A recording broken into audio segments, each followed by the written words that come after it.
Saludos, estimados colegas. Estamos de vuelta con tu podcast favorito sobre consejería en rehabilitación y diversidad funcional, el podcast Contactum. Y hoy me encuentro con una persona, un invitado muy especial, ¿verdad? Yo lo considero uno de los pilares contemporáneos de nuestra profesión, nada más y nada menos que el doctor Ángel Villafañez. Doctor, ¿cómo usted se encuentra? Muy bien, gracias a Dios. Saludos a todos y a todos que nos están escuchando y me alegra estar hoy compartiendo contigo. Pues qué bueno que aceptaste la invitación porque aunque somos muchas las personas que te conocemos personalmente y conocemos tu trayectoria, pero ¿verdad? Sabemos que hay una nueva generación que no necesariamente Sí. conoce todos los inventos en los que te has involucrado, y a mí me parece muy importante y pertinente que podamos rescatar esa historia contemporánea. Hay que documentarla porque no podemos sentirnos orgullosos de algo que no conocemos. Así que, pero antes de entrar de lleno, ¿verdad?, a esas ejecutorias que yo quiero destacar, voy a empezar con una pregunta básica que yo creo que le hago a todo el mundo porque me gusta establecer el contexto, y es: ¿cómo fue que tú descubriste el campo de la consejería en rehabilitación? Wow, lo recuerdo como ahora. Yo estaba en Boston, me había graduado de trabajo social y me fui a Boston en un mal momento porque eran las nevadas más grandes que caían en mucho tiempo en ese estado y me dio con entrar a la biblioteca pública y me puse a buscar por los anaqueles y no sé por qué, de momento veo ese anaquel y decía Puerto Rican Counseling Rehabilitation y yo abro la revista y me pongo a verla y tenía el teléfono y yo en mi mente no había pasado estudiar maestría. Llamé, estaba el doctor Mas, lo cogió el teléfono. Que para quienes no sepan quién es el doctor Mas, era el director de la Escuela Graduada de Consejería y Rehabilitación del UPR, que de hecho, valga el paréntesis, en estos momentos nos encontramos en la sala de entrevistas de la Escuela Graduada. Agradecemos a la doctora Leslie Irizarry, actual directora de la escuela, que nos permitió estar aquí estrenando este lugar tan bonito. Esperamos poder seguir haciendo otros episodios. Y continuando con la historia, pues el doctor Mas era en aquel entonces el director de la escuela graduada. Sí, entonces él tomó el teléfono y de viaje me entrevistó. Me entrevistó porque no era la era de ahora que teníamos los distintos mecanismos electrónicos y sofisticados. Pues así que me entrevistó. Y aún así se hacían las cosas. Se hacían. Se hacían las cosas sin toda la tecnología que hay ahora. Sí, y entonces me pidió la transcripción, etc. Y pues me llegó una carta de aceptación. Yo me muevo a Puerto Rico, no encuentro trabajo. Pasó mayo, junio, julio, ya yo iba a empezar cuando mi papá me dice: nene, todavía en casa me dice nene flaco. Vente conmigo, que yo tengo un contacto que te va a ayudar a buscar trabajo. Y fue en el mismo Morovi y conseguí trabajo en la calle McKinley en Manatí, sin carro, y yo empezaba la maestría. Simultáneamente. Así es que yo tuve que conseguir hospedaje aquí al frente de la plaza de Río Piedra para que me diera tiempo. Tener los carros públicos ahí, me levantaba a las 4 de la mañana para tomar una piscicorre hasta Bayamón, y en Bayamón cogía otro carro hasta Manatí y viceversa por la tarde. Venía y compraba. Yo no como hamburger porque tuve que comer tantos en esa época que ya hasta aquí. Pues compraba un hamburger ahí corriendo, comiendo, pero corriendo para llegar a tiempo. Casi nunca llegaba a tiempo, casi nunca. Pero así fue como yo conocí lo que es hoy la Escuela Graduada de Consejería en Rehabilitación. Obviamente hice mi oración de noche. Hoy fuiste un estudiante nocturno igual que yo. Y ahora que me cuentas eso, me da curiosidad de conocer entonces, una vez terminas el grado, ¿en qué lugares? Sé que deben ser muchos, pero puedes hacer un seleccionado, ¿verdad? De los más importantes o más relacionados a la profesión. ¿En qué lugares estás destacado como profesional de la consejería en rehabilitación?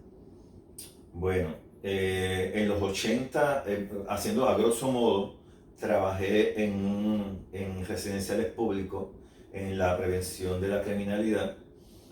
Luego salgo de ahí y tomo la reválida. Soñé el día antes que llegara el resultado que a David no lo había pasado por 3 puntos porque no tenía tiempo para estudiar. Era un programa que donde tú salías a las 1 a las 2 de la mañana de trabajar y al otro día tenías que estar a las 7, ¿verdad? Y eso pues no había manera. Luego dije, pues no, me voy a dedicar a estudiar porque pasaron unos eventos de muerte en esos lugares que fueron muy cercanos a mi cuerpo y yo dije, si yo no salgo de aquí, yo me voy a morir y yo quiero vivir. Así que me puse a estudiar, tomé la reválida, tan pronto la tomé, que me dieron los resultados, el 15 de agosto de 1990 empecé en el programa de rehabilitación vocacional. Con fecha exacta y todo. En Mimillas, en Mimillas. Pero para mí yo lo sentía tan lejos de mi casa, porque no tenía carro, que yo negocié con la directora, le dije, si yo consigo 4 consejeros más para las plazas que tiene vacante, usted me da la vacante que está en Río Piedra, que estaba frente al Burlington, ¿verdad? Al Darlington. Y me dijo, ¿de dónde lo vas a sacar? Yo digo, bueno, vamos a negociar. Así que me dijo que sí. Y ahí paso. Y de los lugares donde me destaqué, yo creo que yo fui el primer consejero en la modalidad de empleo sostenido. Yes. Fue duro. También dirigí lo que se llamaba el CAT de Carolina, el Centro para Adiestramiento y Transición al Trabajo, que fue una pena que los desaparecieran. Son necesarios. Ahí hice mucho trabajo de renovación a currículos y se empleaba mucha gente. Y de ahí pues salí a los 5 años de estar trabajando en rehabilitación, pues salí para nivel central. Ahí tuve que visitar toda la isla. Sí, de donde más me proyecté ahí, en mi vida yo había hecho contratos para agencias y me tocó hacerlo porque la persona se retiró. Para mí fue un reto las organizaciones de base comunitaria que tenía que auditarlas a nivel de toda la isla. Hacía como 3 o 4 puestos en uno. Hasta que dije, no, llegó el momento, pensé mucho, sí, el hacer el doctorado y dije, tengo que lanzarme.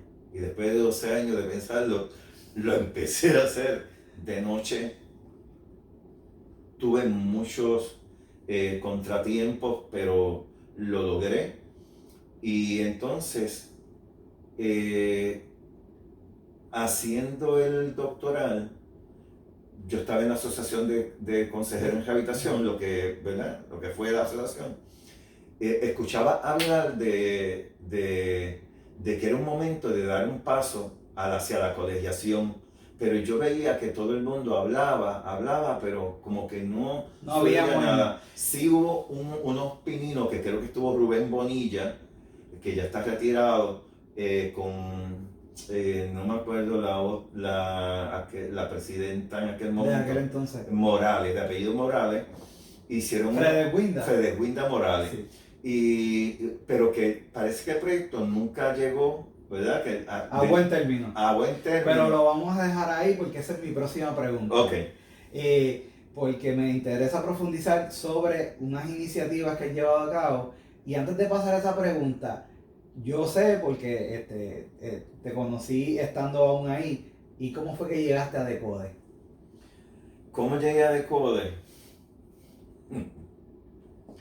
Mira, yo trabajé 1 año en la Facultad de Educación. Había un cambio de administración porque había cambiado el gobierno.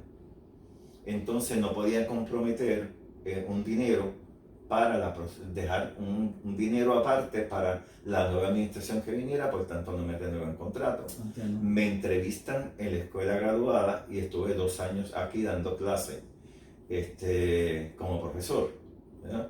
Como catedrático auxiliar a tiempo completo. Yo decido solicitar una convocatoria al DECODE, al Departamento de Consejería, y para ver, porque yo quería ya estar probatorio, tener algo seguro. Claro, Tener aspirar algo a la seguro, plaza. aspirar a una plaza. Claro. A mí me gustaba, me encantaba estar aquí, me encantaba. Pero, pues, para mí ya 2 años, pues tú sabes, era como que después... No había seguridad ni me garantía. planteaban, teníamos proyectos para ti, por tu experiencia, por las 2 especialidades que tienes. Para nosotros tú eres importante y de verdad yo lo creía. Pero yo en mi mente lo que decía era, yo necesito una probatoria. Exacto. Voy a entrevista al departamento y fui seleccionado. Así que fue un 16 de agosto que empecé en el departamento de consejería. Que DECODE, para los que no lo sepan, que supongo que todos lo saben, pero es el Departamento de Consejería para el Desarrollo Estudiantil. ¿Y cuánto tiempo estuviste ejerciendo en DECODE? Bueno, yo estuve, antes de esa pregunta, yo estuve trabajando 15 años fuera de la universidad. Trabajé 1 año en la Facultad de Educación, 2 años aquí y 11 en el DECODE, porque uno estuve como decano auxiliar con la decana Mayra Charri, que fue una experiencia de mucho trabajo, espectacular, pero demandante. Demasiado demandante. Entonces en eso pues a mí me dio el chikungunya y el Zika, y me dejó con unos remanentes muy fuertes que todavía los tengo, y entonces decido comunicarle a la decana que mi salud es primero. Claro. Y voy al último año de DECODE para retirarme, pero en DECODE, volviendo a tu pregunta inicial, ¿dónde fue que más me destaqué? En 2 aspectos.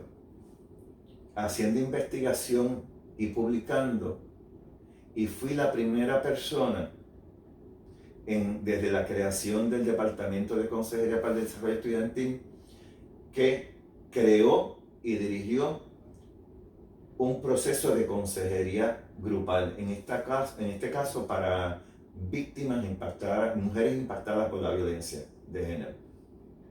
Y hay un artículo sobre ello, está publicado en la Universidad de Costa Rica. No sé si aquí en la escuela lo utilizan quien está dando consejería grupal, pero sería bueno que le dieran una mirada, porque lo han bajado de otras universidades bastante gente. Y que está basado en el contexto puertorriqueño. Sí, así que para mí fue súper gratificante dirigir ese grupo, porque pasaron como 22 estudiantes mujeres por allí, de las cuales, que yo tengo recuerdo, hay 13 que son doctoras. Wow. En distintas áreas. O sea que el impacto fue real. Fue real y fue bueno. Y fue de crecimiento para ella y fue de crecimiento para mí también. Pues es espectacular esta historia. Yo conocía parte de esta historia porque yo entrevisté al doctor Ángel Villafañe para mi tesis de maestría, que tiene que ver con el tema de la evolución histórica de la consejería y rehabilitación, y pues como pueden apreciar tenía que entrevistarlo por obligación, pero ahora conversando con él pues me estoy enterando de algunos otros datos adicionales que yo desconocía, y pues yo creo que hemos llegado al punto culminante de esta entrevista, y es que yo quiero compartirle a los colegas las iniciativas en las que te has involucrado, específicamente en el ámbito de la legislación. ¿Por qué? Porque gracias para los que no lo sepan, gracias al esfuerzo del doctor Villafañe, en colaboración, claro está, con otros colegas, se ha podido impulsar la legislación relacionada a nuestra profesión. Y me gustaría que nos pongamos un poquito en contexto. Sí, es bien importante reconocer que la ayuda de José Leonel Velázquez y de la doctora Maribel Báez, sin eso no se hubiese podido lograr. Nosotros empezamos con, como te dije anteriormente, con la ley de la colegiación. Luego se hizo una enmienda porque nos dimos cuenta, se dio cuenta que en paz descanse Bernardino Bosque, que era otro consejero en rehabilitación. Que fue el último presidente de la Asociación de Consejeros en Rehabilitación. Exacto. Se dio cuenta que había que añadir, aparte de que, pues como era obligatorio, compulsorio, que no solamente aparecía consejero en rehabilitación, sino manejadores de casos, etcétera, los otros títulos que le ponen las distintas agencias. Claro. ¿Verdad? Y entonces hubo que hacer una enmienda corriendo y esa pasó bien rápido. Y se aprobó todo el proceso, no vamos a entrar porque si no nos vamos a amanecer. Luego otra iniciativa fue la ley de salud mental, la 408, porque todo el mundo hablaba de que ahí no estaba el consejero en rehabilitación, pero nadie hacía nada. Entonces, estaban los demás profesionales, pero nosotros no estábamos incluidos. Estaban todos menos nosotros. Entonces, a mí se me ocurre decirle al primer grupo que tuve en la Universidad Central de Bayamón de consejero en rehabilitación, retarlos a intentar enmendar la ley, y cada uno cogió tantas cantidades de páginas porque es bien grande, donde había que añadir al consejero en rehabilitación. Y de hecho, interesante. En el artículo que habla sobre la historia de los mandatos legislativos, se reconoce a ese grupo de estudiantes que nos ayudaron a identificar dónde había que enmendar la ley, ¿verdad? Así es que se aprueba esa ley. Otra ley que pasamos mucho trabajo, mucho debate, había muchos intereses envueltos para que no se aprobara, fue la llamada ley del pasaporte. Pasaporte postsecundario. Postsecundario, sí. ¿Verdad?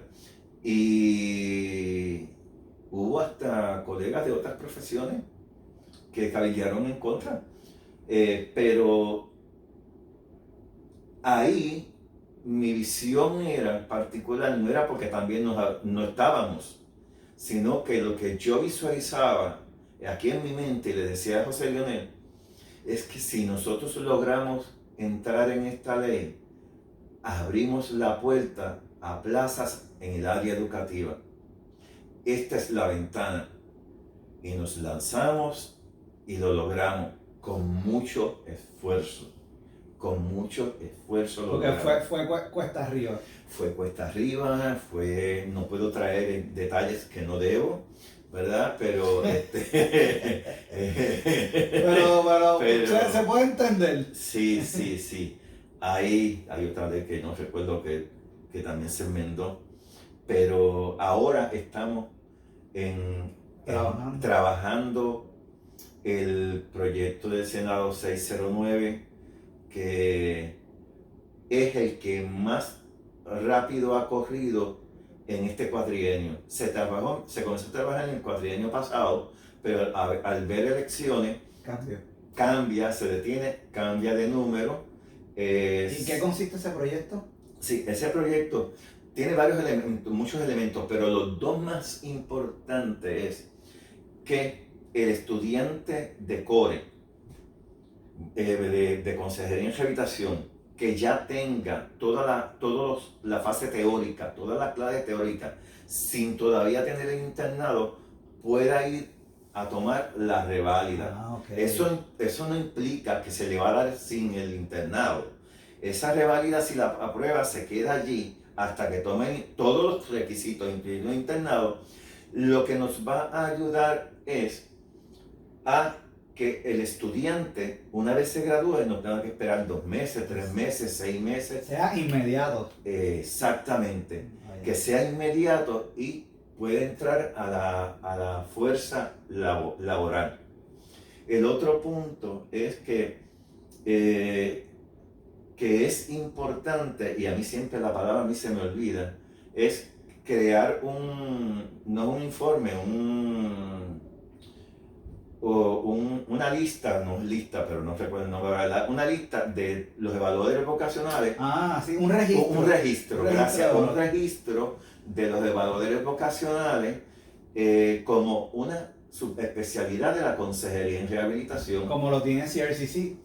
Exactamente. Por lo tanto, lo que plantea este proyecto de ley es enmendar la ley que reglamenta nuestra profesión, la ley, sí, la ley 58 sí, del 76, para incluir esos dos elementos. Esos dos elementos. Hay otros elementos que son administrativos, pero esos dos son los más importantes. ¿En qué estatus está? Pues mira, ya se fue aprobado por unanimidad en el Senado, bajó a Cámara desde febrero. Pedimos reunión con la representante Sol Higgins, que ella es la que dirige la Comisión de Salud. Estuvo presente José Leonel también. Y hablamos muchísimo del proyecto, porque ella tenía algunas dudas, se las aclaramos. Y lo vio bien aspectado. A diferencia del Senado, la Cámara, cuando hay comisiones, las comisiones primero votan entre ellos. En este caso, la Comisión de Salud se compone de 9 miembros. Pues los 9 votaron a favor del proyecto. Súper. Ahora viene lo que se llama el enrolado, que es hacer el informe de lo que pasó en el proyecto, añadir todos los endosos de profesionales y de estudiantes, que los endosos de los estudiantes fueron súper importantes, cruciales para que los 9 miembros de la Comisión de Salud votaran a favor del proyecto. Entonces, una vez se haga el enrolado con todos los apoyos, se envía el informe y el proyecto a lo que llaman el FLOAR, sí, a votación, para la votación final. Y ahí es que estamos. Yo llamé precisamente ayer. Esto, en mi caso me decían que es a Dios rogando y con el mazo dando. Con el mazo dando. Así es que llamé ayer y me dijeron, mira, había unos proyectos antes que el tuyo ha corrido bastante rápido, pero más o menos entre semana y media, 2 semanas, ya debe estar el informe hecho para enviarlo ya a las distintas comisiones. Oye, es importante hablar de estas cosas para que nuestros colegas entiendan lo complejo que es este proceso. A veces pudiéramos pensar, ¿por qué no ocurre X o Y cosas? Bueno, porque tiene que haber una persona detrás haciéndolo realidad. Y si nosotros queremos que la ley que reglamenta nuestra profesión se enmiende para mejorar algunos aspectos, tiene que haber personas como el doctor Ángel Villafañe y como otros colegas que hemos mencionado, como la doctora Maribel Báez, como el licenciado José Leonel Velázquez, que incluso también el licenciado Milton, que son personas que de algún modo u otro se han involucrado y se han metido de lleno en este campo que puede resultar un poco árido, pero que es necesario para lograr una justa reglamentación de la profesión y que esté al día. Ya nos estamos aproximando al cierre de nuestra entrevista, pero no quiero terminar sin hacer 2 preguntitas. La primera es la siguiente. A mí me gustaría conocer la opinión del doctor Ángel Villafañe con respecto a la unificación de la consejería. Me explico. Sabemos que en Estados Unidos la ARCA pertenece a la American Counseling Association, y que aquí CORE ya está acreditado por CACRAP, porque la agencia acreditadora CORE se fusionó con CACRAP. Y esto es una pregunta que quiero que me la respondas totalmente sincero y genuino. Me gustaría conocer tu opinión con respecto al estatus que estamos y hacia dónde nos dirigimos con respecto a ese tema? Mira, yo siempre he pensado que en el mundo hay espacio para todos y que si estamos unidos, pues vamos a tener mayor ventaja.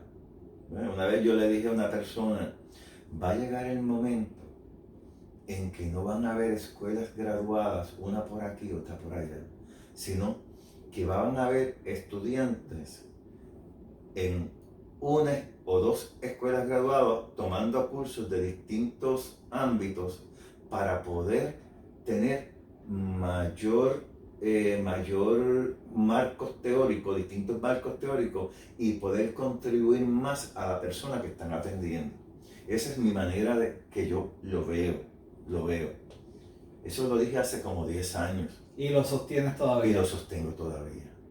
Lo sostengo. ¿Y entiendes que sea viable una conversación entre las diversas representantes de la consejería en Puerto Rico como para llegar a un entendimiento?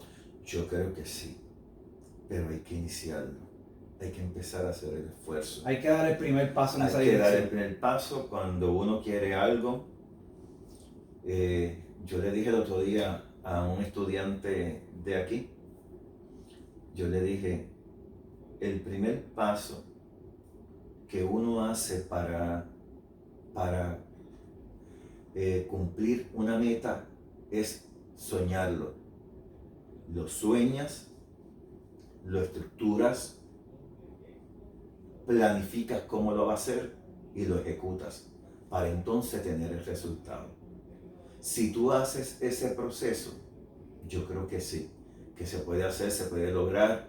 Es en el momento histórico en que estamos viviendo, no solamente de pandemia, sino problemas económicos severos en la universidad. Tenemos que darnos una mirada por dentro de las profesiones, sobre todo las profesiones de ayuda, y comenzar a reestructurar los procesos. Sí, que haya una apertura al diálogo. Hay muchos detalles que habría que refinar, pero hay que comenzar. Pues ahora me quiero dirigir a la última pregunta y para mí de las más importantes, y es sobre un consejo o recomendación que tú le puedas dar a los actuales y futuros colegas, pero quiero empezar yo diciendo y rescatando algo que me dijiste una vez a mí. Una vez yo te estaba entrevistando para mi tesis de maestría y no recuerdo qué era lo que estábamos hablando en ese preciso instante, pero yo comencé mi oración diciendo sí, porque hacer eso está difícil. Y tú rápido me dijiste, no, detente. Y me detuviste. Y me hiciste replantear la idea. Porque ya yo estaba comenzando con un discurso derrotista. Y yo no me había percatado de eso. Y tú me detuviste y no es imposible, se puede, hay que intentarlo. Tienes que hacerlo, Josué. Y eso siempre se me quedó grabado. Y a lo mejor no recuerdas ese momento, pero ese momento a mí me marcó. Y yo internalicé que la forma en como yo me expreso, las cosas que yo afirmo tienen un impacto en lo que yo hago y dejo de hacer. Entonces tengo que ser cuidadoso en eso.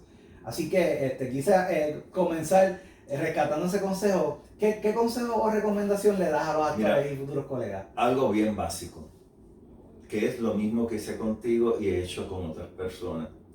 Y que de hecho lo hicieron conmigo una vez, que no sé si me dará tiempo de hacer la anécdota.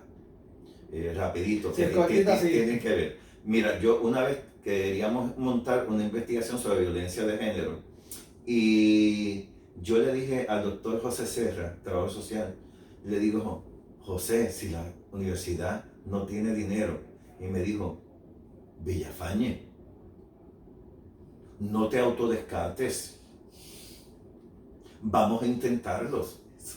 En resumen, fuimos 5 veces a Costa Rica, hicimos la investigación con 7,000 y pico de estudiantes a nivel internacional. Lo que les quiero decir a los próximos y futuros consejeros de gestación es que en la vida uno no se autodescarta. uno lucha y si necesita ayuda, la pide, la busca, pero la derrota no puede existir en la mente de un consejero en rehabilitación. Uno tiene que hacer resiliencia. Se va a guayar las rodillas, pero se las limpia y va a seguir adelante. Ese es mi consejo. Pues de verdad que muchas gracias. Qué mejor cierre que este. Yo creo que el mensaje está claro. Estimado colega, no te autodescartes. Si tú tienes una iniciativa, si tú tienes una idea, alguna sugerencia, inténtalo. Acércate a nosotros en el colegio para ver de qué manera podemos impulsarla, porque en la medida que tú triunfes, triunfamos todos. Así que, sin nada más que añadir, damos por culminada esta entrevista. Recordándole a los colegas que pueden seguirnos en nuestras redes sociales, tanto en Facebook, en Instagram, en YouTube. Y nada, los dejo con esto. Hazlo con pasión o cambia de profesión. Se me cuidan. Chao.